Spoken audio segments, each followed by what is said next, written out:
এই মাদ্রাসাকে পুনর্জীবিত করার জন্য পাগড়ি আছে, পাঞ্জাবি আছে, লম্বা নামাজ পড়ে না, এই মাদ্রাসার অবস্থা হয়েছে, এই মাদ্রাসার অবস্থা হয়েছে। এই জন্য এই মাদ্রাসাকে জিন্দা করো।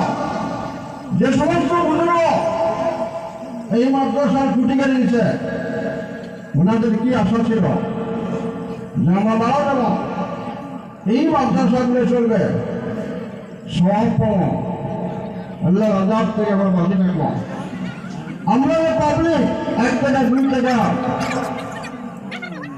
100 200 করে ধান দেয় চলে দেয়, ফলো করে নাজাতের জন্য, ফলো করে যেটা আল্লাহ জাহান্নামে না দেয়। কিন্তু আজকে দেখা যায় জানা হয় মাদ্রাসা পড়া নাই, মাদ্রাসার ছাত্র নাই।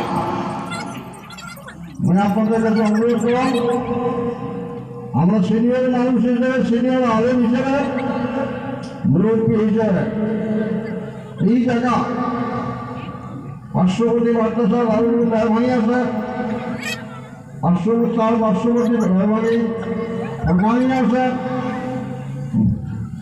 মাদ্রাসা পূর্ণ দেওয়ার জন্য ছাত্র দেন এবং ওস্তাদগুলা কেয়ার করে লক্ষ্য দেন যে ওস্তাদ খালি কালেকশন করবে না, পড়া পারবে, এটা লক্ষ্য দেওয়ার ব্যাপার। আমরা ছাত্র দেওয়ার জন্য রাজ দিয়েছি, ছাত্র যেন মাদ্রাসার পূর্ণ পঞ্চায়েত উন্নতি আমলগুলো হয়। কথাটা অনেকের ভালো লাগবে, অনেকগুলো ভালো লাগবে।